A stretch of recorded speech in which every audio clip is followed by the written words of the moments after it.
కీర్తన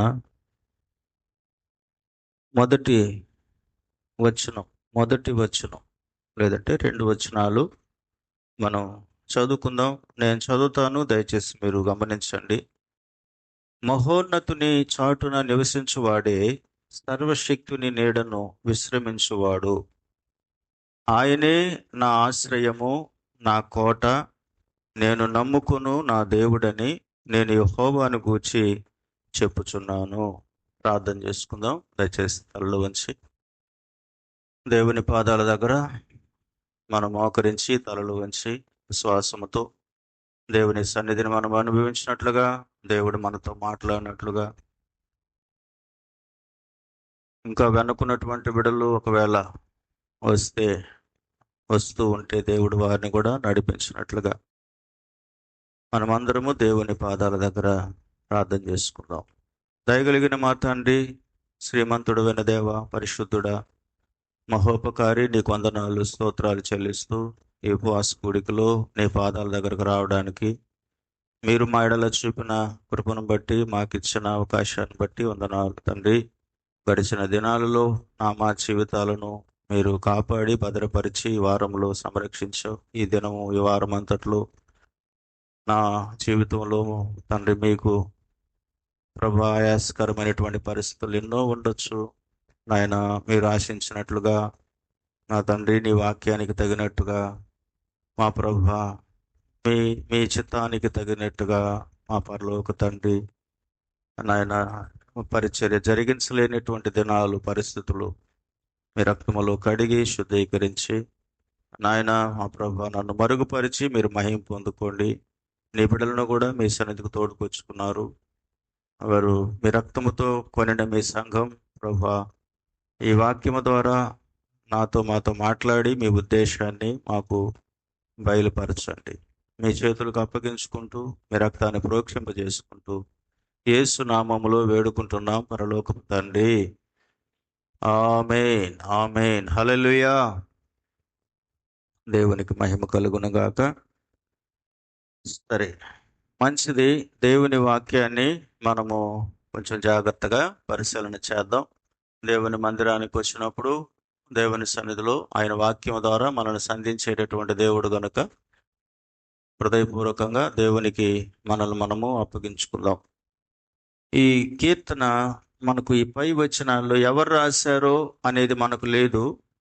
90వ కీర్తన అయితే మోషే రాసినాడని ఉంది, కానీ ఈ 91వ కీర్తన ఎవరు రాశారో అనేది మనకు తెలియదు. ఇక్కడ రాయిలా.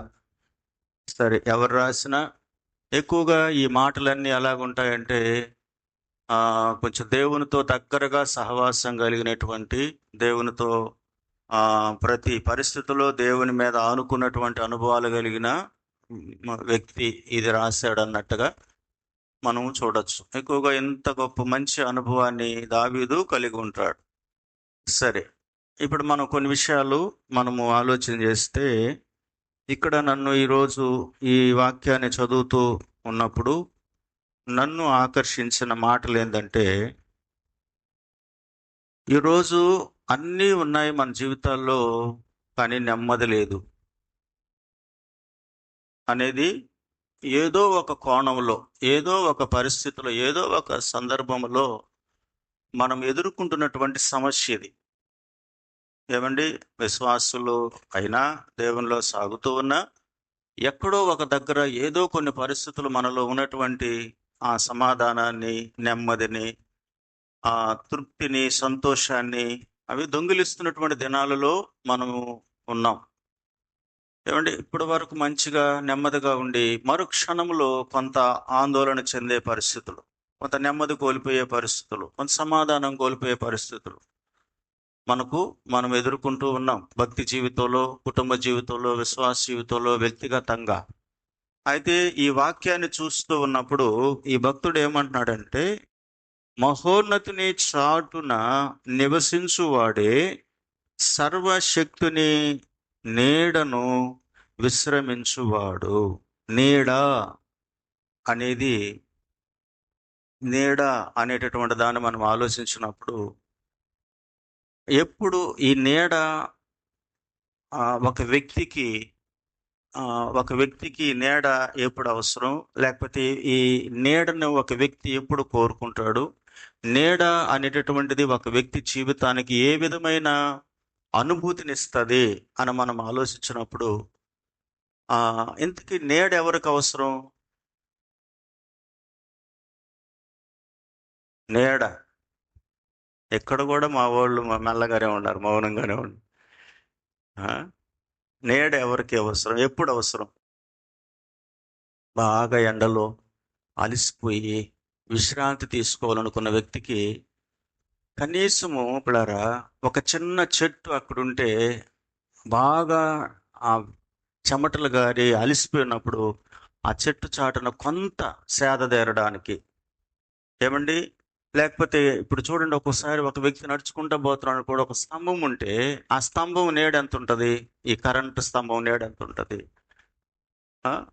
కాళ్ళు గాలిపోతా ఎండలో చెమటలు కాచుకుంటా వచ్చే వ్యక్తి ఆ నీడను నిలబడి కొంచెం అలసట తీర్చుకోవడానికి, ఇంకా చెప్పాలంటే ఎవరైనా ఒక వ్యక్తి నిలబడి ఉంటే ఆ వ్యక్తి చాటుకు కూడా, ఆ నీడ ఉండే స్థలానికి కూడా మనం వెళ్తాం, ఎందుకంటే ఎదురు ఎండ కొడుతుంది. అంటే ఈ మాటలు మనం ఆలోచించినప్పుడు ఈ నీడ అనేటటువంటిది ఒక వ్యక్తికి సేద తీర్చేది, లేకపోతే అతనికి నెమ్మదినిచ్చేది, ఒక రకమైనటువంటి ఊరటినిచ్చేది, ఏమండి, అతను కొంత ఆశ్రయం ఇచ్చేది ఏది? నీడ. అవసరమా లేదా? నీడ ఎవరికి అవసరం అంటే, బాగా ఎండలో ఉన్నటువంటి వ్యక్తికి ఏం కావాలా? నీడ కావాలి. అలసిపోయిన వ్యక్తి ఏదో ఒక చెట్టు ఉంటే ఆ చెట్టు దగ్గర వెళ్ళి కొద్దిసేపు కూర్చుంటారు. సో ఇక్కడ తర్వాత అంటాడు విశ్రమించువాడు. విశ్రమించడం అంటే విశ్రాంతి తీసుకోవడం. ఎప్పుడు? బాగా అలసిపోయినప్పుడు విశ్రాంతి తీసుకోవడానికి ఏం కావాలా? నీడ కావాలి కదా. విశ్రాంతి తీసుకోవాలంటే నీడ కావాలి. అప్పటిదాకా అలసిపోయి ఎండలో ఎండిపోయి బాగా, ఏమండి, ఇబ్బంది పడుతున్నటువంటి వ్యక్తికి ఇవి రెండు మన జీవితాలకి ఎంతో అవసరం కదా. ఈ రెండు ఒక వ్యక్తిని నెమ్మది పరిచేటివి, నిమ్మలపరిచేటివిగా మనం బైబిల్లోనే చూస్తే ఒకదానితో ఒకటి లింక్ అయి ఉన్నాయి. ఇవి ఈ మాటలు ఒక మాటతో ఒక మాట లింక్ అయి ఉందనేది మనం అర్థం చేసుకోవాలా. అంటే నీడ కావాలన్నా, విశ్రమించే అనుభవం కావాలన్నా ఆ వ్యక్తి మొదట ఏం చేయాలని ఈ మొదటి వచనం సెలవిస్తూ ఉందంటే, మహోన్నతుని చాటు అనేది. హల్లెలూయా. ఈ చాటు అనేటటువంటి దాని గురించి ఇంగ్లీష్లో చూస్తే డ్వెల్ట్ అని రాయబడింది. అంటే సహవాసము, లేదంటే ఆయన దగ్గర జీవించడము కదా. ఆయన చాటు అంటే ఆయన దగ్గరగా ఉండడం, ఆయనతో సహవాసము చేయటం. బాగా ఆలోచిద్దాం, కొద్ది నిమిషాలు దేవుని వాక్యాన్ని మనసు పెట్టి ఆలోచిద్దాం. చూడు, విశ్రాంతిని ఒక వ్యక్తి పొందుకోవడానికి నీడ అవసరమైతే, ఈ నీడ ఒక వ్యక్తికి సంతోషాన్ని, ఆనందాన్ని, ఏమండి, లేకపోతే నెమ్మదిని, ఒక రకమైనటువంటి ఉల్లాసాన్ని, చెప్పాలంటే ఈ నీడలో ఉండే వ్యక్తి తిరిగి మళ్ళా వెళ్ళడానికి, ఎండలో పనిచేయడానికి, మళ్ళా అలసిపోవడానికి కొంత శక్తి పొందుకునేటటువంటి స్థలం కూడా వచ్చేది. అలసిపోయి బెట్ట తగిలి, లేకపోతే డస్సిపోయి వడదెబ్బ తగిలి పడిపోవచ్చు. కొంచెం నీడలోకి వచ్చి కొంత విశ్రాంతి తీసుకుంటే తిరిగి మళ్ళా శక్తి పొందుకొని తన కర్తవ్యాన్ని ముందుకు తీసుకెళ్ళచ్చు. ఇక్కడ దేవుని యొక్క దాసుడు, ఈ కీర్తనాకారుడు ఏమంటున్నాడు అంటే, ఒక వ్యక్తి తన జీవితంలో ఎంతగా దేవునితో సహవాసం చేయడము అలవాటు చేసుకుంటారో అంతగా దేవుడిచ్చేటటువంటి విశ్రాంతిని, దేవుడిచ్చేటటువంటి ఒక ఆదరణను, దేవుడిచ్చేటటువంటి ఒక నీడ లాంటి ఒక శ్రేష్టమైన అనుభవాన్ని ఆ వ్యక్తి పొందుకుంటాడు. ఇది ఈ 91వ కీర్తనలో ఎన్నో మనకు తర్వాత ఉన్నాయి. ఏమేమి ఉన్నాయి చూస్తే, ఏమండి, 3వ వచనంలో వేటగాని ఊరిలో నుండి ఆయన నన్ను విడిపిస్తాడు. నాశనకరమైన తెగులు రాకుండా నన్ను రక్షిస్తాడు. తన రెక్కలతో కప్పుతాడు. రెక్కల క్రింద నాకు ఆశ్రయం కలుగుతుంది. ఇంకా రాత్రి వేళ కలుగు భయముకైనా, పగటి వేళ ఎగురు బాణముకైనా, ఇందులో ఉన్నటువంటి ఈ 16 వచనాలలో ఉన్నటువంటి దీవెనలన్నీ, 16 వచనాల్లో ఉన్నటువంటి మేలులన్నీ ఒక వ్యక్తి పొందుకోవడానికి మొట్టమొదట మనం కలిగి ఉండవలసినటువంటిది. మన జీవితాల్లో మనము దేవుని యందు విశ్వాసం ఉంచిన మనము బాగా కలిగి ఉండవలసినటువంటి అనుభవం ఏదంటున్నాడంటే, ఆ వ్యక్తి మహోన్నతుడైన దేవునితో, ఆల్మైటీ గాడ్, హల్లెలూయా. మహోన్నతుడు అంటే ఆల్మైటీ. ఏమండి? ఆల్మైటీ. లేకపోతే కింద ఏమంటాడంటే ఆయన ఏమండి? సర్వశక్తి కలిగిన, హల్లెలూయా. ఏమండి? మహోన్నతుడు అంటే ఉన్నతమైన స్థలముల్లో ఉండేవాడు. ఉన్నతమైన స్థలముల్లో సర్వశక్తి కలిగిన వాడంటే ఆల్మైటీ కదా. ఈ 2 అనుభవాలు మనకు రావాలి అని అంటే, నిజంగా ఒక బిడ్డ, ఒక విశ్వాసి, ఒక దేవుని బిడ్డ దేవునితో కలిసి జీవించేటటువంటి జీవితాన్ని బట్టే ఇవన్నీ కూడా మనం పొందుకోవడానికి మనకు అవకాశాలు ఉన్నాయి. మళ్ళొకసారి చెప్తున్నాను. దేవునితో కలిసి జీవించడం, నీడన అంటే ఆయనతో కలిసి జీవించడం, ఆయనతో సహవాసం కలిగి జీవించడం. ఏమండి? ఆయన మీద ఆనుకొని జీవించడం, ఆయన్ని ఆధారం చేసుకొని జీవించడం కదా. ఆయనతో కలిసి నడవడం, ఏమండి? ఆయనను పట్టుకొని జీవించడం, ఇవన్నీ మహోన్నతుని చాటున. ఏం గ్లోరీ! మళ్ళా చూద్దు మీ తమ్ముడు విన్నా రై అడిపెట్టు, నువ్వు రాయబడి అడిపెట్టు పరీక్షలు నా సైజు చూడు. హల్లెలూయా. వింటున్నారా? మీరు కూడా వింటున్నారా? ఏం చెప్పాను ఇప్పుడు?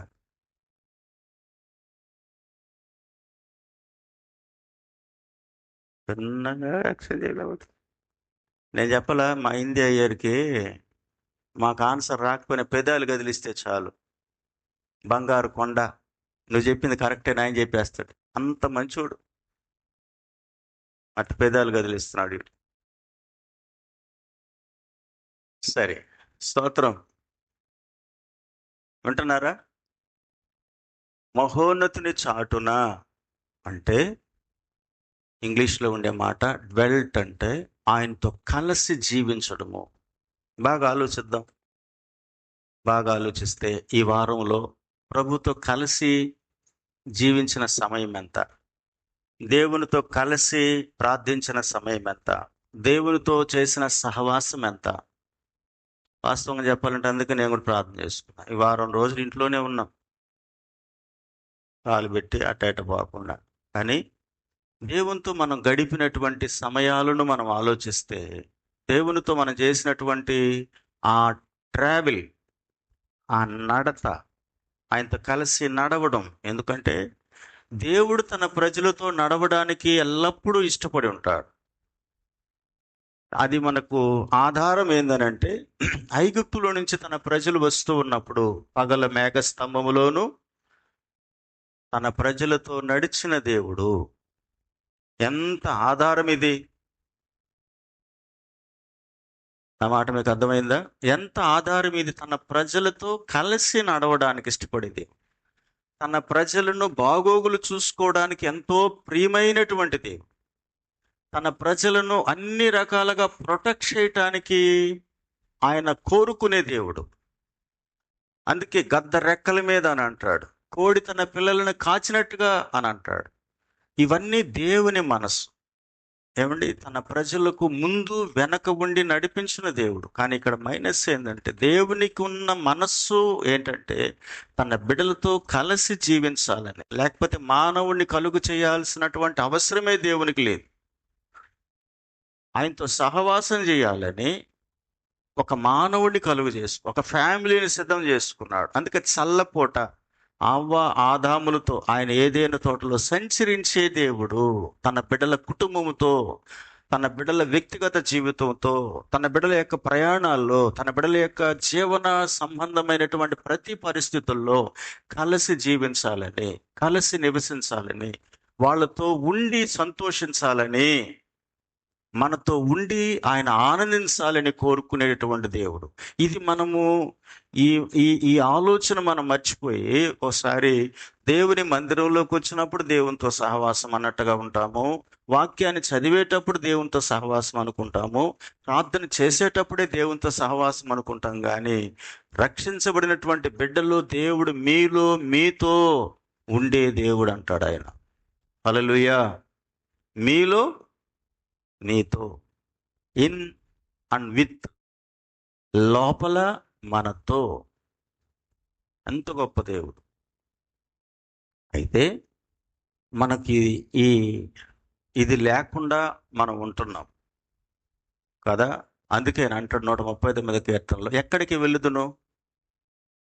ఆకాశానిక, ఊదిగంతాలక, పాతాళానిక నీవు ఉన్నావు. నీ కన్ను నన్ను చూస్తూ ఉంది. కనుక ఈరోజు విశ్రాంతిని, నెమ్మదిని కోల్పోతున్న మన జీవితాలలో మొట్టమొదట మైనస్ ఏంటంటే ఆయనతో కలిసి ట్రావెల్ చేయకుండా పోవడం. ఇది మనము ఆలోచించాలి. కలిసి ఆయనతో ప్రయాణము చేయట్లేదు, కలిసి ఆయనతో జీవించడం లేదు. నీడ అనేటటువంటిది అప్పుడప్పుడు వచ్చేటటువంటి వాడు కాదు ఆయన, మనతో ఎల్లప్పుడూ ఉండడానికి. అందుకే ప్రకటన గ్రంథంలో ఆయన వారితో కాపురము చేయును, వారి బాష్ప బిందువును ఆయన తుడిచివేయును. దేవుడు మనతో ఏం చేస్తారంట? కాపురం. యోహాను సువార్త 1వ అధ్యాయంలో యోహాను సువార్త 1వ అధ్యాయంలో బాప్తిస్మిచ్చి యోహాను శిష్యులు యేసుక్రీస్తు ప్రభువుని వెంబడించినప్పుడు ఒక మాట వాళ్ళు అంటారు. ఒక మాట అంటారు. ఏమనంటే 38వ వచనంలో, యేసు వెనుకకు తిరిగి వారు తను వెంబడించుట చూచి,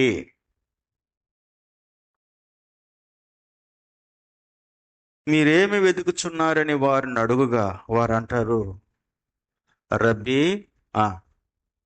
నీవెక్కడ కాపురమన్నావని ఆయనను అడిగిరి. ఏం కావాలి ఇప్పుడు?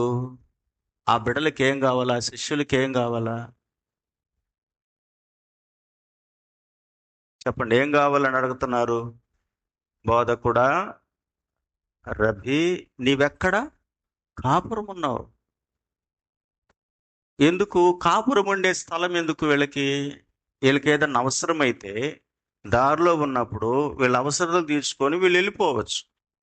కాపురం ఉండే స్థలం ఎవరికి కావాలా అంటే ఆయనతో కలిసి కాపురం చేసేవారికి కావాలి, ఆయనతో కలిసి జీవించేవారికి కావాలి, ఆయనతో నడిచేవారికి కావాలి, ఆయనతో ఉండడానికి ఇష్టపడే వాళ్ళకి కావాలి. అందుకే వాళ్ళు అడుగుతున్నారు, రబ్బీ, నీవెక్కడ కాపురం అంటే ఆయన అంటాడు, వచ్చి చూడండి. స్తోత్రం. చెప్పండి గట్టిగా.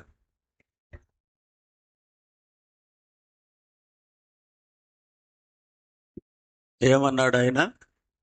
నేను కాపురం ఉండే స్థలముతో మీకేం పని కదా. కొంతమంది ఏం చేస్తారంటే ఎవరన్నా వస్తే బయట ఒక విజిటర్స్ గది ఉంటుంది, అక్కడ మాట్లాడి పంపించేస్తుంటారు. లోపలికి తీసుకొని పోరు, ఎండల్లోకి తీసుకొని పోరు, వాళ్ళ హాల్లోకి వాటి తీసుకో. కొంతమందికి పెద్ద పెద్ద వాళ్ళ ఎండల్లో కొంత గెస్ట్ రూము, విజిటర్స్ రూము ఉంటుంది. ఆడికెళ్ళి ఇటు కూర్చుంటారు, ఆడికి వచ్చి వెళ్తారు. లోపల ఏమీ వాళ్ళకి తెలియదు. ఒకవేళ ఇంట్లో వంట మనిషికో, మాపింగ్ చేసే వాళ్ళకో, పని మనుషులకే తెలిసి ఉంటుందేమో కానీ, లిమిటెడ్ పీపుల్స్కి తెలిసి ఉంటుందేమో కానీ అందరికీ తెలియదు. కానీ ప్రభు అంటున్నాడు, వచ్చి చూడండి. ఎవరితో అంటున్నాడు ఈ మాట? ఒకటి, ఆయన్ని వెంబడించే వారిని అడిగాడు, మీరేం వెతుకుతున్నారు? మీకు అర్థమైందా? మీరు ఏం వెతుకుతున్నారు అంటే వాళ్ళు ఏమన్నారు? మీరేమి వెతుకుచున్నారని వారిని అడుగుగా చాలామంది యేసయ్యను అనేకమైన వాటికి వెతికారు. అందుకే ప్రభు అంటున్నాడు, మీరు నన్ను ఎందుకు వెంబడిస్తున్నారంటే రొట్టెలు తినాలని వస్తున్నారు, అక్షయమైన ఆహారం కోసం వస్తున్నారే కానీ మీరు మరి దేనికి కాదు అన్నాడు ఆయన. అక్షయమైన ఆహారం కోసం మీరు ప్రయాసపడద్దు. క్షయమైన ఆహారం కోసం అంటే దేవుని వాక్యము కొరకు మీరు ఇష్టపడండి. దేవుని కొరకు మీరు ఇష్టపడండి. దేవునితో సహవాసం కొరకు మీరు ఇష్టపడండి అని క్లియర్గా చెప్పినటువంటి దేవుడు ఇక్కడ అంటున్నాడు. వెంబడిస్తున్న వారిని ఒక ప్రశ్న వేశారు. మీరు ఏం వెతుకుతున్నారు? ఈరోజు మందిరానికి వచ్చిన మనం, దేవునితో సహవాసాన్ని తీర్మానించుకున్న మనం, దేవునితో నడుస్తున్న మనము, దేవుడు మనకి ఇచ్చే వాటిని కాదు వెతకాల్సింది. అది అన్యులు దేవుని తండ్రితో సహవాసము లేని వారు అడగచ్చు. తండ్రితో బాంధవ్యాలు, తండ్రితో హక్కు లేని వాళ్ళు అడగచ్చు ఏదో కొన్ని. కానీ తండ్రితో హక్కు ఉండే వాళ్ళకు తండ్రివన్నీ బిడలవే కదా, నావన్నీ నీవే అన్నారు. కనుక ఈరోజు మనం అర్థం చేసుకోవాల్సి, మొట్టమొదటగా విశ్వాస సంబంధమైన జీవితంలో మనము ఆ నీడను, ఆ విశ్రాంతిని, ఆ నెమ్మదిని, ఆ ఆనందాన్ని, చెప్పాలంటే ఒక రకమైన ఉల్లాసాన్ని మనం అనుభవించాలని అంటే అది దేవునితో మనం కలిగి ఉన్నటువంటి సహవాసమే మనకి ఇవన్నీ ప్రొవైడ్ చేస్తుంది. అందుకే పరమగీతాల్లో అంటది, నన్ను కలతపరచొద్దు, నన్ను లేపొద్దు, నన్ను ఇబ్బంది పెట్టద్దు. హల్లెలూయా కదా. నన్ను ఏం చేయొద్దు, కలత పెట్టద్దు. నేను నా ప్రియుని యొక్క సన్నిధిలో ఉన్నాను.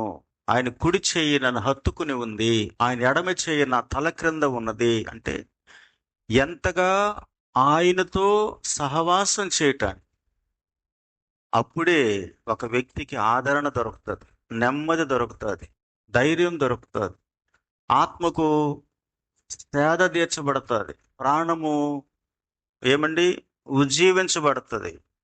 కానీ మన జీవితాల్లో నిజంగా చెప్పాలంటే మనం దేవునితో కంటే కూడా మనుషులతో మన సహవాసాలు ఎక్కువగా ఉంటున్నాయి. కానీ దేవునితో మన సహవాసము చాలా తక్కువగా ఉంది. ఒక రోజులో కనీసము దేవునికి ఇవ్వవలసినటువంటి ఆ దిన ప్రథమ అనుభవాన్ని దేవునికి ఇవ్వట్లేదు. మనం 24 గంటల్లో కనీసము 2.5 గంటైనా లెక్కబెట్టిన దేవునికి ఇవ్వాల్సిన మనము ఒక రోజులో ఒక గంట దేవునికి నేను ఇస్తున్నానని మనం ధైర్యంగా చెప్పలేనటువంటి స్థితిలో ఉన్నాం. ఇంకెక్కడ నెమ్మది, ఇంకెక్కడ ఆదరణ, ఇంకెక్కడ దేవుని శక్తి, ఇంకెక్కడ దేవుని సహాయము? అసలు ఆయన చాటుకు వెళ్ళడం ఎక్కడ? ఆయన చాటుకు వెళ్ళడం ఎక్కడ? బాగా ఆలోచించండి. నిజంగా మిమ్మల్ని మీరు, నన్ను నేను పరిశీలన చేసుకుందాం. ఒక రోజులో నా దేవునికి నేను గడిపే సమయం, ఉదయము 10 నిమిషాలు 20 నిమిషాలు, రాత్రి ఒక 10 నిమిషాలు 20 నిమిషాలు, భోజనం చేసేటప్పుడు ఒక 2-3 నిమిషాలేమో ప్రార్థన, వాక్యం చదివేటప్పుడు, అంటే నిజంగా ఎంత లీస్ట్గా దేవునికి ఇస్తున్నాము, ఎంత ఎక్కువగా మన కొరకు మనం ఖర్చు పెట్టు. ఇవన్నీ దేవునికి ఇష్టము లేనటువంటి పరిస్థితి. మన సమయంలో కూడా మనం దేవునికి ఆ వంతు చెల్లించాలి. దేవునికి మహిమ కలుగును గాక. ఇది ఒక నియమం. ఇది దేవుని బిడ్డలకు కావలసినటువంటి శక్తి. ఇలా మనం ఆ విధంగా మనము కొంచెం దేవునితో ఒక తీర్మానం చేసుకొని, ఆ రోజులో మనం ఇలాంటి సమయాన్ని ఈ విధమైనటువంటి ఒక దేవునితో ఆ విధమైనటువంటిది తక్కువ కాకుండా మనం చేసుకుంటూ వచ్చినప్పుడు, ఆయన అంటాడు కదా, నన్ను శోధించండి, ఇచ్చి శోధించండి అని అన్నాడు. నన్ను శోధించండి మీరు అన్నాడు ఆయన. అంటే దేవునితో ఇలా గడిపి, దేవునితో విరిగిన అనుభవంతో కావచ్చు, సహవాసంతో కావచ్చు, వాక్యంతో కావచ్చు, ప్రార్థనలో కావచ్చు, స్తుతించడంలో కావచ్చు, మహిమపరచడంలో కావచ్చు, దేవునితో ఆ ఏకాంత వ్యక్తిగత జీవితం మనం గడిపి శోధించమంటున్నాడు ఆయన. శోధించడం అని అంటే, నన్ను మీరు పరిశోధించండి, నేను చేస్తానో చేయను, పొందుకుంటారో లేదో రండి. కానీ మనం చేయట్లేదు. నిజంగా చేయట్లేదు మనం. ఏమండి? దాన్ని మనం దేవుని దగ్గర ఒప్పుకోవాలి. చేయట్లేదు. 10-20 నిమిషాలు చేసే లోపల మనం గంటలు చేసేసినట్టు అనిపించేస్తాం. ఒక 4-5 ఏమండి ఒక 10 వచనాలు చదివే లోపల దాని మీద మనకు శ్రద్ధ లేనట్టుగా అయిపోతా ఉంది. ఏదో చదివేసినామని టకటక హడావిడిగా పెట్టేసి వెళ్ళిపోతున్నాం. ప్రార్థనలో నిలకడలేదు, ధ్యానంలో నిలకడలేదు. దేవుని యొక్క మనస్సు మీద, దేవునితో సహవాసములో మనం ఒక స్టాండర్డ్స్ లేనటువంటి వారుగా ఉన్నాం. కానీ కొన్ని వచనాలు దావీదులో నుంచి మనం చూద్దాం. 1 సమూయేలు గ్రంథం 22వ అధ్యాయం తీయండి. 1 సమూయేలు గ్రంథం 22వ అధ్యాయంలో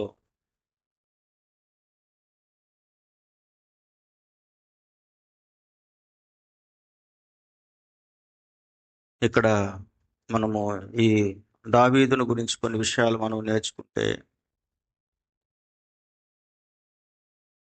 మొదటి వచనము నేను చదువుతాను. తీయండి దయచేసి అందరూ. దావీదు అక్కడి నుండి బయలుదేరి అదుల్లాము గుహలోనికి తప్పించుకొని పోగా అతని సహోదరులను అతని తండ్రి ఇంటి వారందరూ ఆ సంగతి విని అతని ఎద్దుకు వచ్చి, మరియు ఇబ్బంది గల వారందరూ, అప్పులు చేసుకున్న వారందరూ, అసమాధానముగా ఉండి వారందరూ అతని ఎద్దు కూడుకొనగా అతడు వారికి అధిపతి ఆయను. అతని యొద్ద ఎక్కువ తక్కువ 400 మంది వచ్చి ఉండ్రి. తరువాత దావీదు అక్కడి నుండి బయలుదేరి మోయాబులోని మిస్పేకు వచ్చి, దేవుడు నాకు ఏమి చేయనిది నేను తెలుసుకున్న వరకు నా తల్లిదండ్రులు వచ్చి తల్లిదండ్రులు వచ్చిన యొద్ద ఉండనిమ్మని మోయాబు రాజుతో మనవి చేసి అతని యొద్దకు వారిని తోడుకొని పోగా దావీదు కొండలలో దాగి ఉన్న దినములు వారు అతని యొద్ద కాపురముండిరి. మనకు ఇక్కడ అవసరమైన భాగం ఏంటంటే, ఎక్కడికి తప్పించుకుని వెళ్ళాడు దావీదు? అక్కడి నుండి ఎక్కడికంట? అదుల్లాము గుహలోనికి వెళ్ళాడంట. ఇందాక ఆయన ఏమన్నాడు నానంటే, భక్తుడు అన్నాడు, మహోన్నతుని చాటున నివసించువాడే అన్నాడు. స్తోత్రం. అంటే మహోన్నతుని చాటు అంటే దావీదులో మనం ఎన్నిసార్లు చూడగలమో, నా కొండ, నా కోట, నా దుర్గము, నా శైలము, నా దాగు చోటు.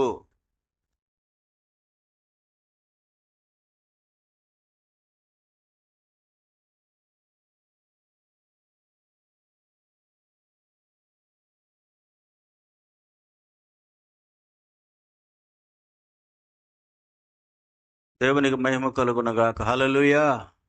ఏమండి, మనము లేఖనాలను స్పష్టంగా ఆలోచించినప్పుడు, దావీదును సౌలు తరుముతూ ఉండగా దావీదు ఎక్కడికి వెళ్ళాడంట? అదుల్లాము గుహలోనికి తప్పించుకుని. కదా, ఒక విశ్వాసిగా తనను తరుముతున్న పరిస్థితులు, తనకు విరోధంగా ఉన్నటువంటి పరిస్థితులు, తన జీవితంలో నెమ్మది లేకుండా చేస్తున్న పరిస్థితుల్లో దావీదును మనం ఆలోచిస్తే కొండ ప్రాంతాల్లోనికి వెళ్ళాడంట. ఏమండి, గుహలలోనికి వెళ్ళినాడంట. ఇప్పుడు 23వ అధ్యాయంలోకి రండి. 23వ అధ్యాయము 14వ వచనంలో, అయితే దావీదు అరణ్యములోని కొండ స్థలముల యందును జీపు అను అరణ్యమున ఒక పర్వతమందును నివాసము చేయుచుండెను. సౌలు అనుదినము అతని వెదికినను దేవుడు సౌలు చేతికి అతనిని అప్పగించలేదు. ఎందుకు అంటే దావీదు కొండల్లో ఉన్నా, ఎక్కడెక్కడున్నా దేవునితో, దేవుని వాక్యముతోనే నడుస్తున్నాడు ఆయన. దేవుని ఆజ్ఞల్లోనే నడుస్తున్నాడు ఆయన. దేవుని చిత్తములోనే నడుస్తున్నాడు ఆయన. ఏంటంటే దావీదు ఎక్కడంటే అక్కడ కాదు, తనకు భద్రత కలిగిన చోటు, క్షేమము కలిగిన చోటు, శత్రువు నుంచి తప్పించుకోగలిగిన చోటును దావీదు వెతుక్కుంటున్నాడు. దీన్ని మనకి ఏం నేర్పిస్తూ ఉందని అంటే, మనం తరమబడుతున్న పరిస్థితుల్లో ఏమండి, శ్రేష్టమైన ఉన్నత స్థలమైనటువంటి దేవుని చాటుకు ఆయనతో సహవాసం చేయడానికి, ఆయనతో ప్రార్థన చేయడానికి, ఆయన వాగ్దానాలను స్వతంత్రం చేసుకోవడానికి, ఆయన లేఖనములో ఏమేమి సెలవిచ్చినాడో దాన్ని మనము మన వంట పట్టించుకోవడానికి ఎప్పుడైతే ఆయనతో సహవాసం చేస్తామో అప్పుడు మనకు క్షేమం. పరిస్థితులకు తల్లడిల్లిపోయినప్పుడు ఒక వ్యక్తికి ఊరట, ఆదరణ రాదు. వ్యక్తి ఈ గుహలోకి వెళ్ళిపోయినాడంట. దేవునికి మహిమ కలుగునగాక. 24వ అధ్యాయంలో కూడా అంటాడు ఆయన. 24వ అధ్యాయంలో ఏమండి,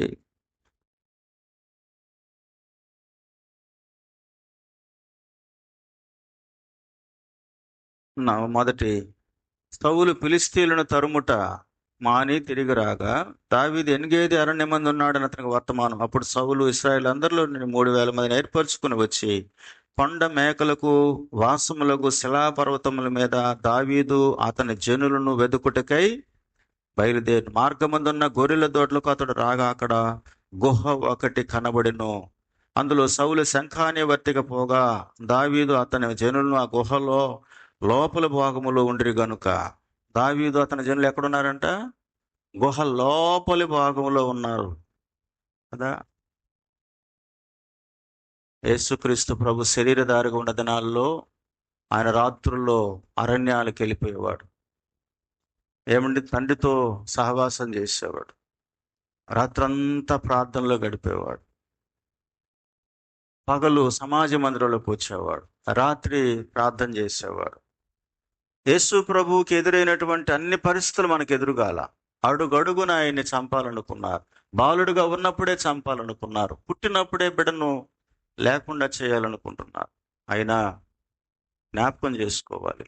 ఆయన ఒక్క మాట అంటాడు. ఆయన, నేను ఎల్లప్పుడూ నా తండ్రికి ఇష్టమైన వాటినే చేస్తున్నాను గనుక ఆయన నన్ను ఎప్పుడు ఒంటరిని చేయడు. నేను ఒంటరి వాడును కాను అన్నాడు. దేవునికి మహిమ కలుగునగాక. అందుకే ఈ రాత్రి మనం జ్ఞాపకం చేసుకోవలసింది, శ్రమలు, పరిస్థితులు, ఇబ్బందులు అనేకం మనల్ని తరుముతూ ఉండగా మనం చేరాల్సిన చోటు ఒక గుహ. మనం చేరాల్సిన చోటు పర్వత శిఖరం. మనం చేరాల్సిన చోటు ఉన్నతమైనటువంటి స్థలం. అదే దేవుని సహవాసం. కీర్తన 27:5 చదవండి. కీర్తన 27:5. ఆపత్కాలమున ఆయన తన పర్ణశాలలో నన్ను దాచును. ఏమండి, ఆపద కాలాల్లో ఆయన తన తర్వాత వచ్చినము తన గుడారపు మాటున నన్ను దాచును. ఎవరిని దాస్తాడు ఆయన? తర్వాత ముందున్న వచనాల్లో ఏమన్నాయి? 3వ వచనము, నాతో యుద్ధము చేయుటకు దండు దిగినను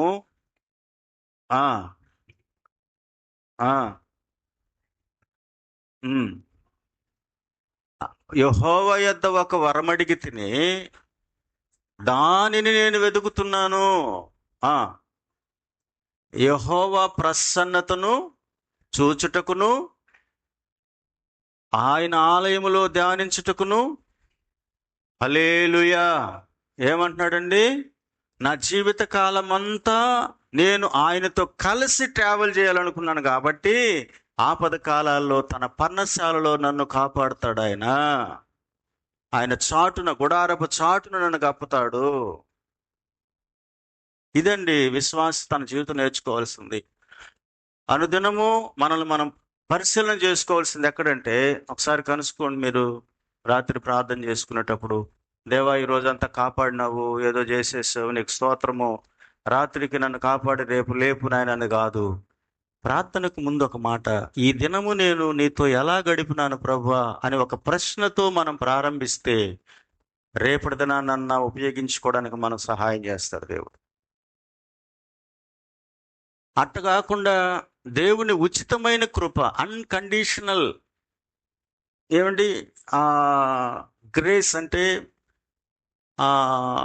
ఒక హద్దులు లేని కృప మనము పొందుకుంటున్నాం.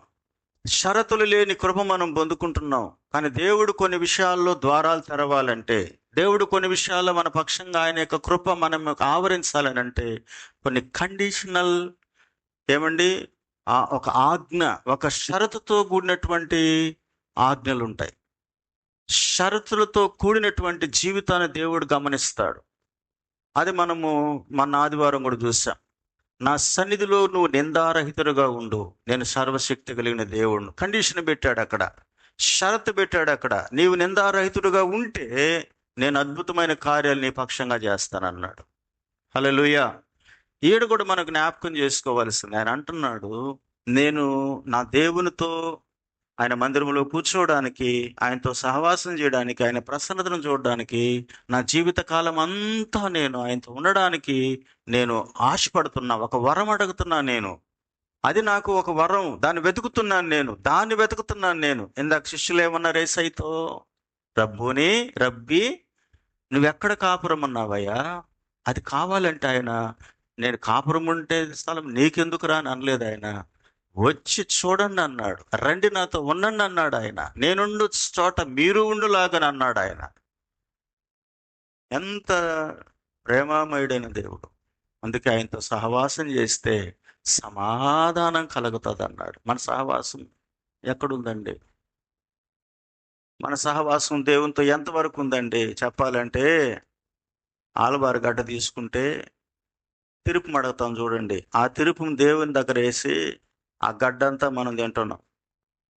ఒక దినాన్ని ఆశీర్వదించి దేవుడు మనకు దీవెనలతో ఇస్తే ఆ దినాల్లో తిరుపు ఆయనకి, అది కూడా తిరుపు ఇచ్చేవాడు ఏమిస్తాడు? బాగా పగిలి ఉండే గట్ల ఇస్తాడా? ఏడు ఉడకి ఉడకుండా దాంట్లో సగం కొంచెం అంచును అక్కడ కట్ చేసి అట్టిస్తాడు. ఇది వెలబెట్టే వాళ్ళకి, ఇది తిరుపు అడిగే వాళ్ళకి. జీవితంలో మనం దేవుని అంత తక్కువ చేస్తాం. అందుకే నెమ్మదికి మనకు దూరం అవుతున్నాం. విశ్రాంతి మనం పొందుకోలేకపోతున్నాం. నీడను మనం ఆశ్రయించలేకపోతున్నాం. దేవుని యొక్క రెక్కలు మనల్ని కప్పలేకపోతున్నాయి. రూతు సవాల్ చేస్తుంది క్రైస్తవ లోకానికి, నేను ఒక మోయాబు స్త్రీని, కానీ దేవునితో సహవాసం చేయడానికి అన్ని వదిలిపెట్టి వచ్చాను. అందుకే బోయజ్ అంటాడు, మహోన్నతుల రెక్కల క్రింద సురక్షితంగా ఉండడానికి వచ్చావు అంటాడు. దేవునికి స్తోత్రం కలుగును గాక.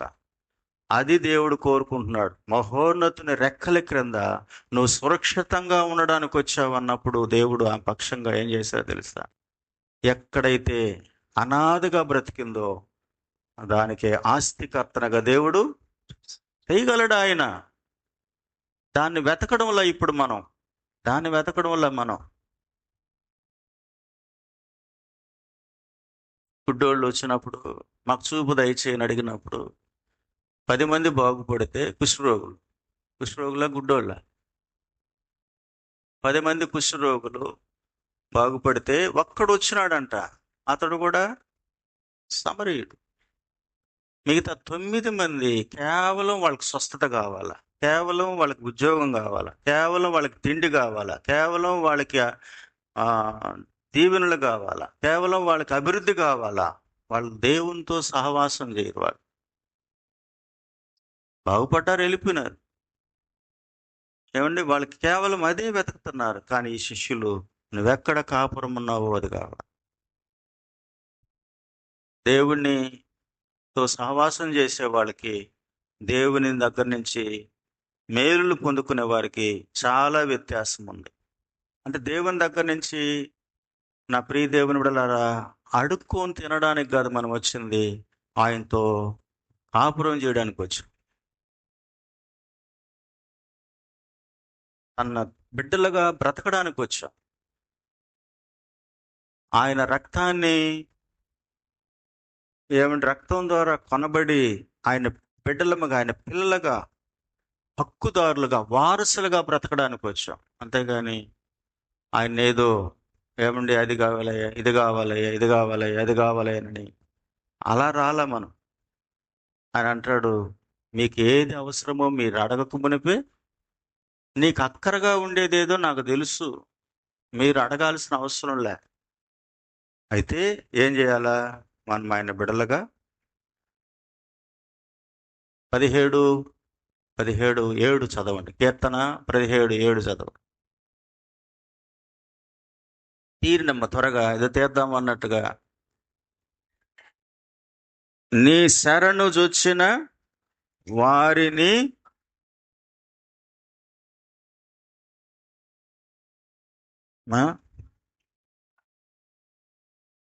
కొంచెం స్పష్టంగా నేను చదువుతానమ్మా. నీ శరణ జొచ్చిన వారిని వారి మీదకి లేచు వారి చేతిలో నుండి నీ కుడి చేత రక్షించువాడా. ఎవరిని ఆయన కుడి చేతు రక్షిస్తాడు? ఇది ఒక ప్రశ్న వేసుకోవాలా. ఎవరిని రక్షిస్తాడంట? వాక్యమే చెప్తుంది, నీ శరణు జొచ్చిన వారిని. అందుకే ఆడ అన్నాడు ఆయన, మహోన్నతిని చాటున నివసించడం, జీవించడం, సహవాసం చేయడం, ఆయనతో కలిసి నడవడము. నివసించడం అండి, నివసించడం. ఎవరితో? అందుకే అంటే ఈ లోక స్నేహము దేవునితో వైరమని మీరు ఎరగరా. దేవునితో వైరం అంటే శత్రుత్వం. ఎప్పుడు? ఈ లోకముతో స్నేహం చేయడం. లోకం అని అంటే దేవునితో సంబంధం లేనిది లోకం.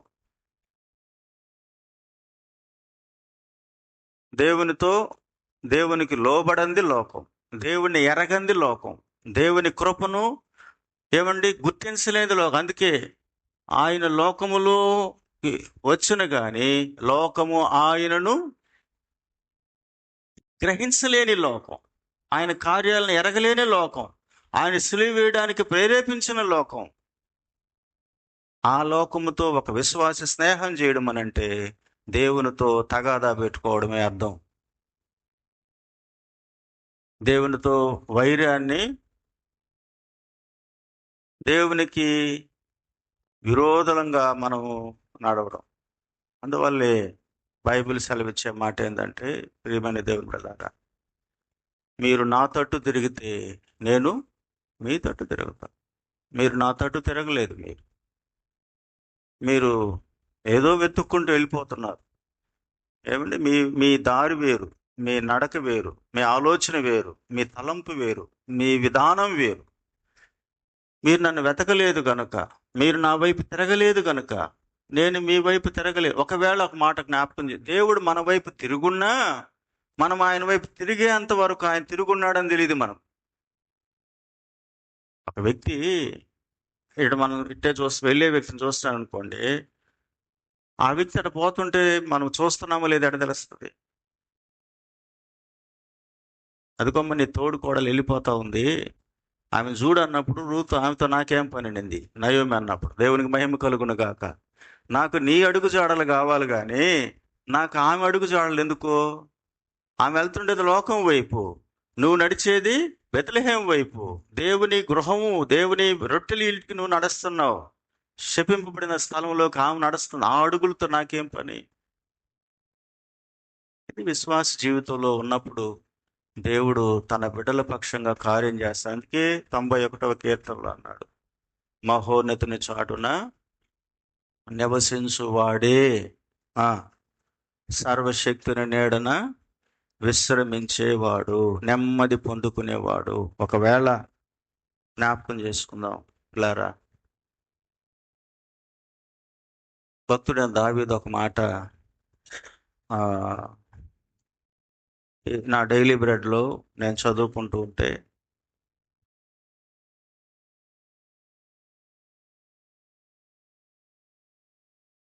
రెండవ సమూయేలు గ్రంథంలోకి రండి. 2వ సమూయేలు గ్రంథం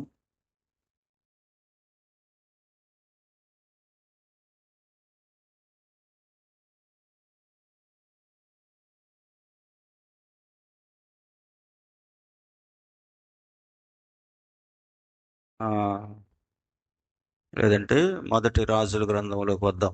ఇప్పుడు మనకు అవసరమైన మాట 1 రాజుల గ్రంథం 1 రాజుల గ్రంథం 1వ అధ్యాయం 29వ వాక్యంలో ఇక్కడ దావీదు సెలవిస్తున్న మాట, అప్పుడు రాజు ప్రమాణపూర్వకముగా చెప్పినదేమనగా, సకలమైన ఉపద్రవములో నుండి నన్ను విడిపించిన యెహోవా జీవము తోడు అన్నాడు. దావీదు యొక్క సాక్ష్యం, దావీదు యొక్క అనుభవం, దావీదు దేవునితో నడిచిన జీవితంలో పొందుకున్నటువంటి కృప ఏమన్నాడంటే, సకలమైన ఉపద్రవము ఉపద్రవము అంటే అంటాడు, మరణానికి ఒక అడుగు దూరమేనయ్యా. మరణానికి నాకు ఒక్క అడుగే. దావీదు జీవితంలో ఒక కొండ శిఖరాన్ని దాటుకొని తిరుక్కొని వస్తుంటే ఆ పక్క దావీదు ఉన్నాడు, ఈ పక్క సౌలు ఉన్నాడు. జస్ట్ కలిసిపోతాడు, ఇంకా పట్టుకొని వేస్తారు. అంటే వాళ్ళు మొత్తం చుట్టేశారు. వెంటనే ఎక్కడి నుంచో ఒక వ్యక్తి వచ్చి దావీదు సౌలుతో అన్నాడు, ఫిలిస్తీన్లు వచ్చి దేశం మీద పడిపోయినారు బాబు, ముందుగా ఇతను నదులు, నువ్వు అక్కడికి రా అన్నప్పుడు అక్కడి నుంచి బయలుదేరి వెళ్తాడు. అక్కడ ఒక పేరు పెట్టాడు, భయ విముక్తి శిల అనే ఒక పేరు, సలహమ్మలకోతో అని ఒక పేరు పెట్టాడు ఆడ. అది అనుకుంటున్నాను నేను. అది భయ విముక్తి అంటే దావీదు భయముతో ఇక నా పట్టుకొని వేస్తాడనగా. కానీ దేవుడు ఎక్కడి నుంచో ఫిలిస్తీన్లు చెక్కడబడ్డారంట, ఇశ్రాయేలు రాజ్యాన్ని దొమ్మిగా బయలుదేరేసి మాట అంటాను. నీతిమంతుని, దేవుని వెంబడించేటటువంటి వ్యక్తి పక్షంగా దేవుడు అందుకే ఎక్కడెక్కడ వెతికిన దావీదును దేవుడు సౌలు చేతికి అప్పగించలేదు. ఎందుకు అప్పగిస్తాడు ఆయన? నా చేతుల నుంచి ఎవడు మిమ్మలను అపహరించలేడు. మీరు పేరు పెట్టి పిలువబడిన వారు, నా గొర్రెలు నేను ఎరుగుదును, వాటి పేరు పెట్టి పిలుస్తానంటున్నాడు ఆయన. అయితే ఒకటి, ఈరోజు మనం ఈ వాక్యాన్ని చూసుకుంటా పోతే ఎంతైనా చెప్పుకోవచ్చు. జ్ఞాపకం చేసుకోవాల్సింది ఏంటంటే, మనందరం ఎరగాల్సింది, దేవునితో సహవాసం తగ్గే కొద్దీ మన మీద చీకటి పెరగతా వస్తాడు. అంటే ఎండలోకి వెళ్ళే కొద్దీ నీడ దూరం అవుతుంది. బాగా అర్థం చేసుకోవాలి. ఎండను కోరుకొని వెళ్ళే కొద్దీ మనకు నీడ దూరం అవుతుంది. ఆయన్ను ఆశ్రయిస్తే, ఆయన నీడను ఉంటే ఆ వ్యక్తి విశ్రమిస్తాడు, అతడు నెమ్మది పొందుకుంటాడు. అందుకంటాడు, పచ్చిక గల చోట్ల పరుండు శాంతికరముల జలముల యొద్దకు. ఎప్పుడు ఆయన మనకు తాగు చోటుగా, ఆయన మనము నివసించేటటువంటి, ఆయన 90 కీర్తనలు అన్నాడు ఆయన, ప్రభువా తరతరములకు నీవే మాకు నివాస స్థలం, ప్రభువా తరతరములకు నీవే మాకు నివాస స్థలం అన్నాడు. ఆయన అంటాడు, నివాస స్థలము దేవుణ్ణి ఎవరు కలిగి ఉంటారు? అప్పుడప్పుడు కాదండి దేవునితో మనం సహవాసం చేయాల్సిందే. అప్పుడప్పుడు కాదు, ఆదివారము, బుధవారము, శనివారము ఆ సహవాసము అస్సలు అది రాంగ్. అది అనుదినము ఆయనతో సహవాసం. అందుకే అన్నాడు, ఎడతెగక ఉండిరి అనే మాట. నూతన నిబంధన సంఘం, హల్లెలూయా, ఎడతెగక సహవాసం చేశారు. ఎడతెగక ఉన్నారంట. వాడు ఎడతెగక తెంపేసుకునే కొద్దీ మనకు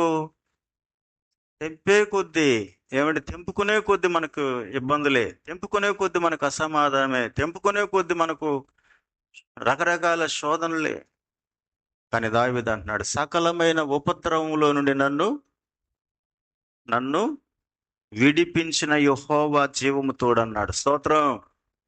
వస్తాయి ఉపద్రవాలు, రాని కానీ విడిపించే దేవునితో మన సహవాసాన్ని కలిగి ఉండాలి. 119, 114 చదవండి. 119వ కీర్తన 114వ వాక్యం. నాకు మరుగు చోటు నా కేడెము నీవే. చదువు.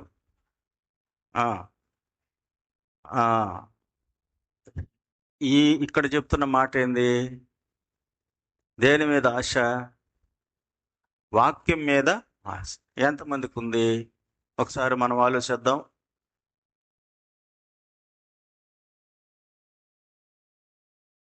ఈ ఉపవాస కూడికలో సెల్ఫ్ ఎగ్జామ్ చేసుకోవడానికి, వ్యక్తిగత పరిశీలన చేసుకోవడానికి మనం ఆలోచిస్తే, నీ వాక్యం మీద నేను ఆశ పెట్టుకొని ఉన్నానని ముందేమన్నాడు? నా మరుగు చోటు నా కేడెము నీవే. అలా అనుకున్న వ్యక్తికి ఏం ఆశ ఉండాలంట? వాక్యం మీద ఆశ ఇందాక 27వ కీర్తనలు ఏమనుకున్నాం? ఆయన మందిరంలోకి వెళ్ళాలని, ఆయన ప్రసన్నతను చూడాలని, ఏమండి ఆయన యొక్క వాక్యాన్ని ధ్యానించాలని నా జీవిత కాలమంతా నేను ఆశపడు. నేను ఈ వరాన్ని కోరుకుంటున్నాను. ఇలాంటి వారికి దేవుడు ఏమండి అలసిపోయినా, తరమబడినా, చెప్పాలంటే నిలవన నీడ లేకపోయినా దేవుడు తన బిడ్డల పక్షంగా ఉండి వారిని ఒడ్డుకు చేరుస్తాడు. స్తోత్రం. చెప్పాలి గట్టిగా హల్లెలూయా. ఒడ్డుకు చేర్చే దేవుడు. అందుకే అంటాడు వారి ప్రతి బాష్ప బిందువును తుడిచే, ప్రతి బాష్ప బిందువును ఏం చేస్తారంట ఆయన? తుడిచివేసే దేవుడు. నేను వారితో కాపురం ఉంటాను. అందుకే ఈరోజు మనం జ్ఞాపకం చేసుకోవాల్సింది, ఆయనతో సహవాసము మనలో తగ్గే కొద్దీ మనకై మనం సమస్యలు ఎక్కువ తెచ్చుకుంటూ వస్తాం. ఒకసారి మనం బాగా లోతుగా ఆలోచించాలి కదా. మన ప్రార్థన సమయం ఎంత, దేవునితో గడిపే వాక్య సహవాసం ఎంత, ఆ రోజంతట్లో దేవుని మీద ఆలోచన కలిగి మనం జీవించేది ఎంత. పిల్లరా, మనం అన్ని పనులు చేసుకోవాలి మన పొట్ట పోషించుకోవడానికి, మన బిడ్డలకు ఒక భవిష్యత్తు తీసుకురావడానికి, మనము 4 మెతుకులు తినడానికి, మనకు అవసరమైనటువంటి వాటిని భూమి మీద కలిగి ఉండడానికి కష్టపడకూడదని, శ్రమ పడకూడదని దేవుడు చెప్పలేదు. కానీ ఏది చేస్తున్నా, మనం ఏ పని కలిగి ఉన్నా, మన ఏ జీవనోపాధి సంబంధమైనటువంటి అనుభవాలన్నీ కలిగి ఉన్నా అవి దేవుని పర్యవేక్షణలో జరగాలని దేవుడు కోరుకు.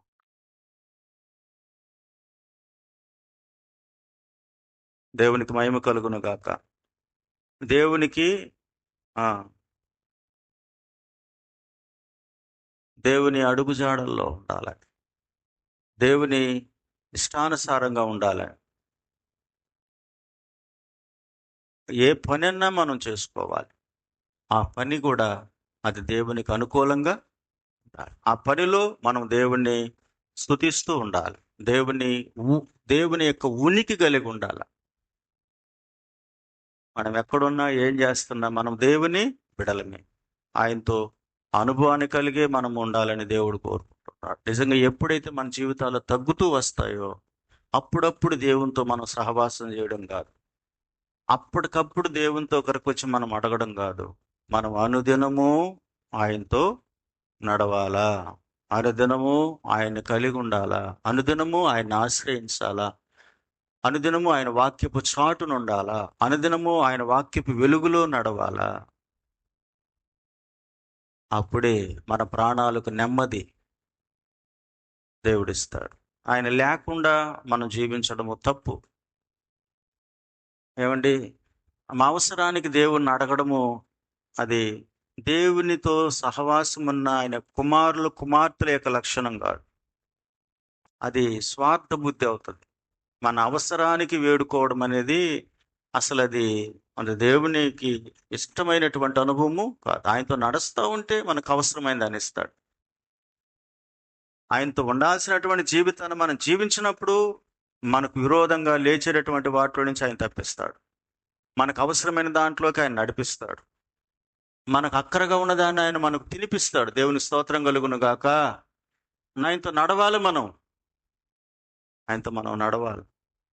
ఒక సందర్భంలో అంటాడు, శిష్యులు వాళ్ళు తినడానికి కూడా సమయం లేకుండా జనాలు అందరూ వస్తూ ఉంటే మీరు కొంచెంసేపు విశ్రాంతి తీసుకున్నాడు. ప్రతిదీ అర్థం చేసుకునే దేవుడు, మనతో ముందు వెనక ఉండాలని కోరుకునే దేవుడు, మనల్ని సంతోషపరిచి ఆనందించాలనుకునే దేవుడు. కానీ మనము అది చేయట్లేదు. ఆయన చేయకుండా, ఆయన సహవాసం లేకుండా మనం అప్పటికప్పుడు ఏదో వస్తున్నాం, కానీ ఆయనతో అనుదినము ఆయనతో సహవాసం చేయట్లేదు. అలాగ లేదు. కానీ ఆయన కృప కలిగిన దేవుడు కనుక, ప్రేమ కలిగిన దేవుడు కనుక తన కృపను చూపించడం మానలేదు. అంతే. మనకి ఈరోజు ఉపవాస కూడికలో మన జ్ఞాపకం చేసుకున్నాం.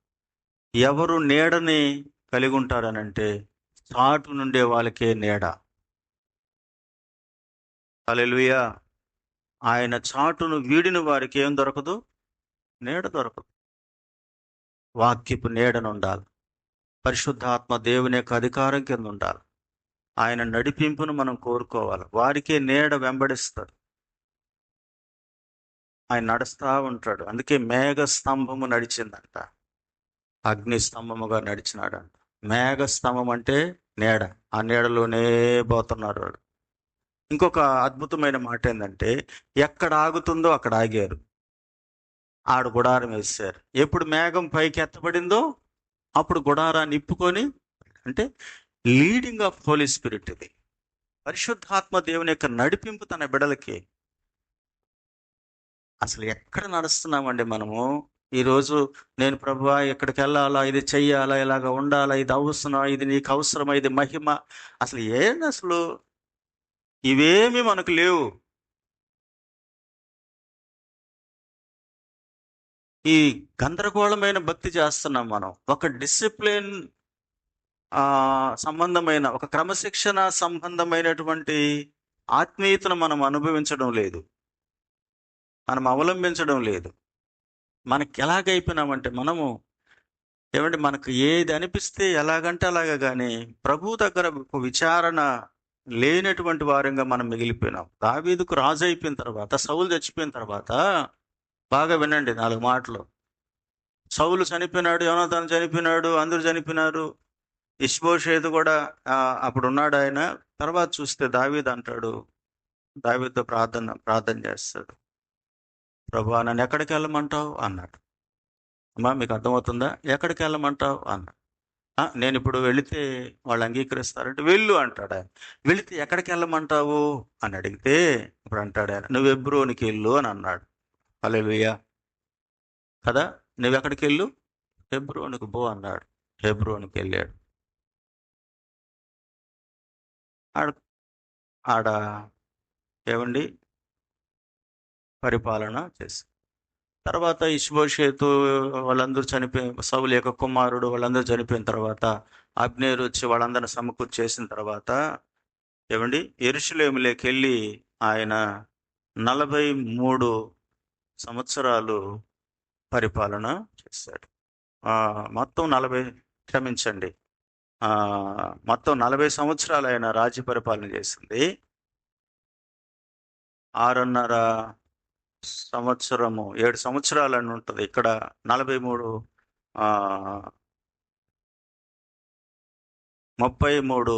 సంవత్సరాలు యెరూషలేములో ఏలాడు. అది కూడా ఒకసారి చూద్దాం రండి. అది మనకు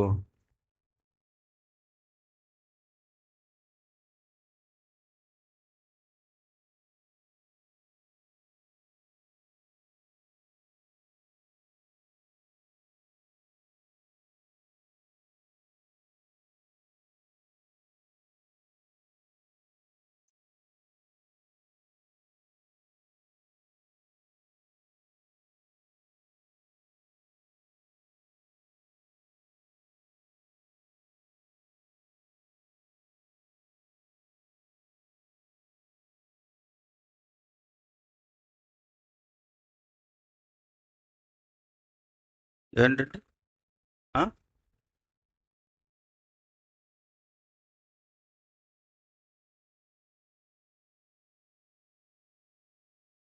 చదవండి.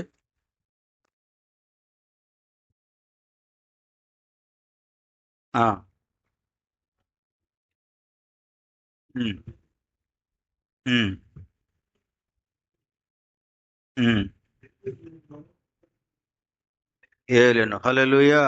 హెబ్రోనులో 7 సంవత్సరాలు, యెరూషలేములో 33 సంవత్సరాలు. అంటే దావీదులో ఉన్నటువంటి ఆ గొప్ప అనుభవం ఏంటంటే, ప్రియమైనటువంటి దేవుని బిడ్డలారా, ఆయన దేవుని దగ్గర విచారణ చేసి అనుదిన జీవితాన్ని జీవించడానికి ఇష్టపడేవాడు. ఎవరు? దావీదు. ఒక మంచి ఆత్మ సంబంధమైన క్రమశిక్షణ మనం దావీదులో చూస్తాం. అందుకే దేవుడు ఒక మాట అన్నాడు, ఒక్క విషయంలో తప్ప మిగతా ఏ విషయంలోనూ దావీదు లోపము లేనివాడు కాడు. ఆ ఒక్క విషయంలో విచారణ చేయలేదు, అడగలేదు. కనుక ఈరోజు మనం అందరము జ్ఞాపకం చేసుకోవాలి. మనకు నెమ్మది, సమాధానము దేవునితో. ఏమండి, ఈ లోకములో ఎదురయ్యే ప్రతి పరిస్థితుల్లో, తరమబడుతున్న పరిస్థితుల్లో, అనేక రకాల అనుభవాల్లో తరమబడుతున్న మనలో ఒక నెమ్మది, ఒక సంతోషము, ఒక ఆధ్యాత్మికమైనటువంటి ఆనందం మనలో రావాలి అని అంటే మొట్టమొదట మనకున్నటువంటి స్థానము దేవునితో జీవించడం. అందుకే మహోన్నతుని చాటున నివసించడము. నివసించడము అనేది గొప్ప మాట. దాన్ని అర్థం చేసుకుని, నివసించడము ఎవరితో? మహోన్నతుని చాటు అంటే దేవుని వాక్యము చాటు, ఆత్మ చాటు, ఆయన యొక్క నడిపింపు చాటు. ఆయనతో కాపురం చేయాలండి. దాని అర్థం ఏంటంటే ఆయనతో మనము కాపురము చేయాలి. రోజు ఆయనతో మనము ఆయన సెలవు తీసుకోవాలి, లేకపోతే ఆయన కృపను మనం కోరుకోవాలి. దేవా, ఈరోజు నా జీవన సంబంధమైనటువంటి పనులకు నేను వెళుతున్నాను, నీతో కలిసి నడవడానికి సహాయం చేయండి కదా. ఏమండి, ఎక్కడ కూడా నీకు ఇబ్బందికరంగా లేకుండా, నీకు ఆయాస్కరం కాకుండా, ఏ విషయంలోనూ మిమ్మల్ని దుఃఖపెట్టకుండా, మీ మనస్సును నొప్పించకుండా, ఆత్మదేవుడా నా తండ్రి నీతో నడవడానికి నన్ను బలపరచు అనని మనం అనుదినము ఆయన కృపను కోరుకుంటే, చెప్పాలనంటే ఇశ్రాయేలు ప్రజలు 40 సంవత్సరాలు ప్రతిరోజు వారికి మన్నానిచ్చి పోషించిన దేవుడు, తృప్తిపరిచిన దేవుడు. చెప్పులు అరగలేదు, బట్టలు మాయలేదు, కాళ్ళు వాయలేదు. నిజంగా మనం దేవునితో సరైన అనుబంధం లేకుండా ఉన్నాం గనక ఎన్నెన్నో మనల్ని తగులుకుంటున్నాయి. మనం వాటిని వదిలించుకోలేకపోతున్నాం. మనకి శక్తి చాలదు, మన వల్ల కాదు, మన శక్తి సరిపోదు. మనం దేవుని యొక్క శక్తిని పొందుకోనంత వరకు, దేవుని కృపను మనం మనల్ని ఆవరించినంత వరకు, దేవుని హస్తము, ఆయన కుడి చేయి మనల్ని రక్షించినంత వరకు మన యొక్క శక్తి ఎక్కడ కూడా సరిపోదు. ఈ లోకాన్ని జయించలేం, సాతాన్ని జయించలేం, మన శరీరాన్ని జయించలేం. మన వల్ల కాదు, జయించలేం. మన శరీరాన్ని జయించలేం, లోకాన్ని జయించలేం, సాతానును జయించలేం. వీటన్నిటిని మనం జయించాలంటే ఆయన సైన్యములకు అధిపతి అయిన దేవుడు మనతో ఉండాలి, మనం ఆయనతో నడవాలి. అప్పుడే మన శరీరాన్నైనా, లోకాన్నైనా, అపవాదినైనా జయించే శక్తి దేవుడు మనకి. ఎందుకంటే ఆయన అన్నాడు యోహాను సువార్తలో, నేను లోకాన్ని అది జయించిన వానితో మనం ఉంటే జయించే జీవితాన్ని మనకిచ్చి నెమ్మదినిస్తాడు. సౌలు దేవుని వదిలేసుకున్నాడు, ఓడిపోయాడు. దావీదు దేవుని పట్టుకున్నాడు, జయించాడు. అంతే, ముగింపులో అంతే. అందుకే ఆ మాట అన్నాడు, సకల ఉపద్రవాలో నుండి నన్ను విడిపించిన యెహోవా జీవము తోడు. అది చివరి ఘట్టం తన జీవితంలో, చివరి ఘట్టం. నెమ్మది పొందుకున్నాడంట. ఆయన అంటాడు తర్వాత, నేను జీవముతో ఉండగా నా కడుపులో పుట్టిన నా బిడ్డ సింహాసనం మీద కూర్చోవడం నాకెంత ధన్యత అంటాడు. దేవునికి మహిమ కలుగునుగాక. ఎంత ఆదరణ, ఎంత నెమ్మది. అంటే మన కళ్ళారా మన బిడ్డలు నెమ్మది పొందుకోవడం చూడడం కంటే ధన్యత ఏముంది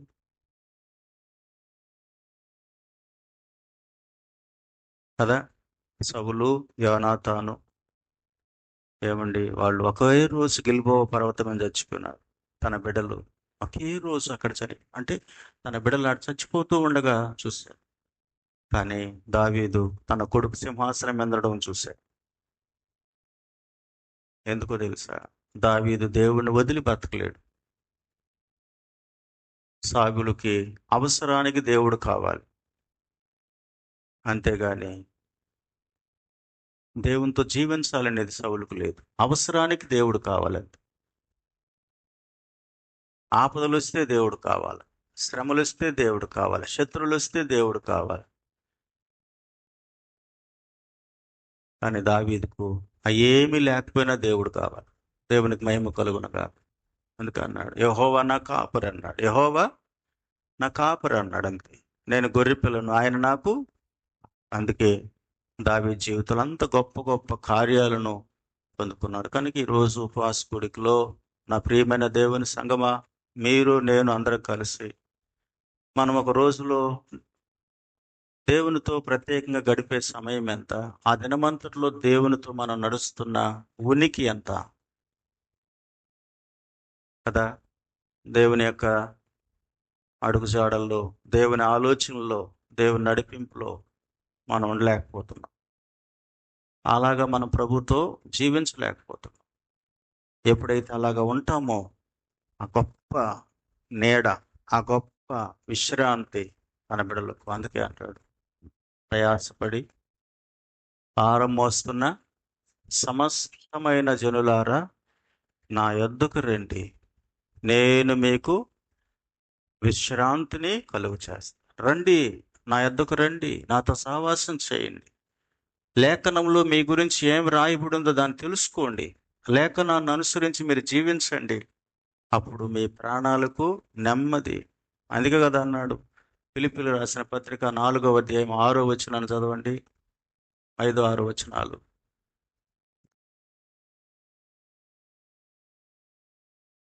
మీ సహవాసము ఆ ఆ ఉమ్,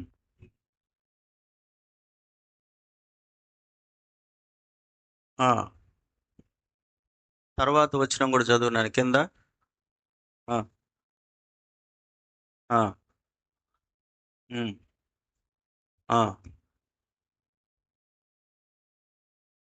ఉమ్. తర్వాత కూడా ఏముంటాయి?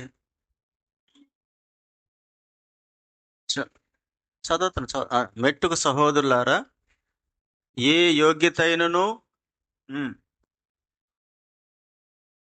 ఉమ్, ఉమ్, ఉమ్, ఆ, వాటి మీద ధ్యానముంచండి. ఏవి శ్రేష్టమైనవో ఆ వాటి మీద ధ్యానముంచండి. అప్పుడేం దొరుకుతుంది? సమస్త జ్ఞానముకు మించిన దేవుని సమాధానం మీ హృదయములకు, మీ తలంపులకు కావలి ఉంటుంది. దేవుని సమాధానం ఏమంటే గందరగోళం అంతా చేసేసుకొని దేవుని సమాధానం మనకు రాదు. ఏవి మాన్యమైనవో, ఏ రమ్యమైనవో, ఏవి ఖ్యాతి గలవో, ఏవి మాన్యమైనవో, ఏవి దేవునికి ప్రియమైనవో వాటి మీద ధ్యానం ఉంచండి. వాటిని ధ్యానం ఉంచండి, అవి చెయ్యండి, వాటిని వెతకండి, వాటిని కోరుకోండి. అప్పుడు సమస్త జ్ఞానమునకు మించిన సమాధానము మన హృదయాలకు ఉంటుందంట, మన తలంపులకి ఉంటుందంట. అప్పుడు ఉంటుంది. అంతేగాని మనము మన ఇష్టానుసారంగా మనం ఉండి, దేవా నాకు నెమ్మది, సమాధానమే, సంతోషమే, దేవుని ఆశీర్వాదమే అంటే అవి దేవుడికి ఇవ్వడు. ఆ దేవుని దగ్గర మనం పొందుకోలేము. ఆయన దగ్గరికి వెళ్ళాలి, ఆయన అడగాలి. ఏవి రమ్యమైనవో, ఏవి ఖ్యాతి గలవో, ఏవి మాన్యమైనవో వాటి మీద ధ్యానము ఉంచాలి. అప్పుడే దేవుడు ఇస్తాడు. కనుక ఈరోజు ఇట్లాగా మనల్ని మనం సిద్ధపరచుకుందాం. ఈరోజు ఈ మాట విన్నాం కదా, ఇది విని వదిలిపెట్టడానికైతే ఇంతసేపు కూర్చొని మనం ధ్యానించాల్సిన అవసరం లేదు. ఇవి మన ఆత్మకు క్షేమాన్ని ఇవ్వాలి, మన జీవితంలో ఒక మార్పు తీసుకురావాలి, దేవునితో మనం తీర్మానం చేసుకోవాలి. దేవుని యొక్క సహవాసంలో మనం శక్తిని పొందుకోవాలి. ఒక మాట చెప్పాను, ఏ వ్యక్తి కూడా తన శరీరాన్ని తను జయించలేడు, ఈ లోకాన్ని జయించలేడు, అపవాదిని జయించు వల్ల కాదు, వాళ్ళ కాదు. ఒక మాట, నువ్వు అబద్ధం చెప్పకుండా నువ్వు బతుకు, నీ వల్ల అవుతుందేమో, మన వల్ల అవుతుందేమో.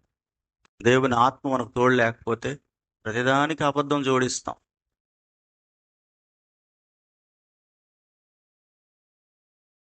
అట్ట పోయి బయటికి వెళ్ళి ఈ లోకంలో జయించి బయటరా రాలేం. అపవాది తంత్రాలను మనం పసిగట్టలేం.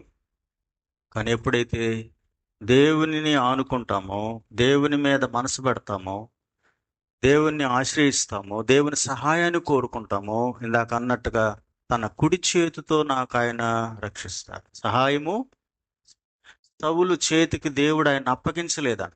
సకలమైన ఉపద్రవాల నుంచి ఆయన దేవుడు విడిపించినాడంట. ఎన్ని అనుభవాలు, ఎన్నో సాక్ష్యాలు భక్తుల జీవితాల్లో నుంచి. మనకి ఈరోజు మన వల్ల కాదు, మన వల్ల కాదు. తప్పకుండా మనం దేవుణ్ణి ఆశ్రయించాలి, దేవుని ప్రార్థించాలి, దేవుని శక్తిని పొందుకోవాలి. ఉదయకాలమే, ప్రాతకాలమే ప్రభు పాదాల దగ్గర మోకరించి కృపను కోరుకొని ఒక నియమముతో, దేవా ఈ దినమంతట్లో నీతో నడిచే జీవితాన్ని నాకు ఇవ్వనని కోరుకుంటే మనకు అడ్డుగా ఉన్న వాటన్నిటిని తొలగించుకుంటూ పోతాడు ఆయన. అందుకే గాఢాంధకారపు లోయల్లో సంచరించిన నీ దుడ్డు కర్ర, నీ దండము నన్ను ఆదరిస్తాయి. ఇలాగా మనం నడవడానికి తీర్మానించుకుంటే నిజంగా నీ జీవితంలో, నా జీవితంలో అవసరమైన వాటిని తప్పకుండా మన తండ్రి కనుక ఆయన ఇచ్చి మనం తృప్తిపరుస్తారు. మన తండ్రి కదా, ఆయన ఏమి పరాయోడు కాదు, వాళ్ళు వీళ్ళు కాదు. ఆయన మన తండ్రి, నిత్యుడగు తండ్రి, ఎప్పుడు మనతో ఉండేటటువంటి తండ్రి కనుక ఆయన మనకు తక్కువ చేయడు. కనుక ఈరోజు ఇది చేద్దాం. జీవించువాడే, మహోన్నతుని చాటున నివసించువాడే. నివసించడము అప్పుడప్పుడు వచ్చి కలవడం వేరు, నివసించడము వేరు. ఈ రెండింటి మధ్య వ్యత్యాసం. చేస్తా వెళ్ళి నువ్వు దేవునితో చేసుకుంటావు, అవసరమైన వాటన్నిటిని దేవుడే ఇచ్చి తృప్తిపరుస్తాడు. అందుకే పక్షుల్లో చెప్పాడు, పక్షుల గురించి ప్రభు మాట్లాడాడు. ఆకాశ పక్షులను చూడండి, మీరు వాటికంటే శ్రేష్ఠులు. మనం శ్రేష్ఠులు మనం గుర్తించడంలే, వాటికంటే శ్రేష్ఠులు మనం గుర్తించట్లే. కానీ అవి నిర్భరంగా ఉంటాయి. ఆకాశ పక్షులు దేవుని మహిమపరుస్తున్నాయంట, అంతరిక్షాలు ఆయన కనపరుస్తున్నాయంట. కనుక ఈ ఉపవాస కూడికలో మాటలు ముందుగా ప్రతి విశ్వాసి సంబంధమైన కుటుంబము దేవునితో సహవాసం కదా, దేవునితో కలిసి జీవించడం. ఇది చేద్దాం, ఇది చేద్దాం. ఇది అప్పుడప్పుడు వద్దు, పక్కన పెట్టండి. శనివారం వస్తే దేవుడు, బుధవారం వస్తే దేవుడు, ఆదివారం వస్తే దేవుడు, మిగతా అంతా వద్దు. అలా కాదు ప్రభువా, నేను అనుదినము నీతో కలిసి నడవాలి, ఎల్లప్పుడూ నీవు నాతో ఉండాలి. ఇవి కదా, నేను నీతో నడవాలి, నీవు నాతో. అది యేసన్న గారు రాసుకు, నీలో నేనుండుటే, నాలో నీవుండుటే, ఆత్మీయ అనుభవము పరిశుద్ధాత్ముని అభిషేకముతో.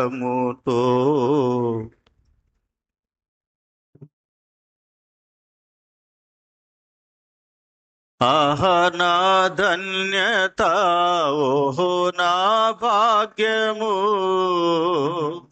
ఏమని వివరింతును, ఏమని వివరింతును. ఆహా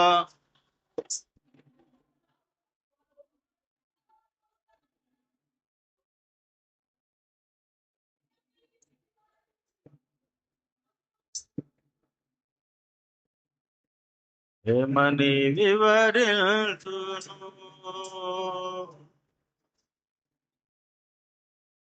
హల్లెలూయా. ప్రార్థన.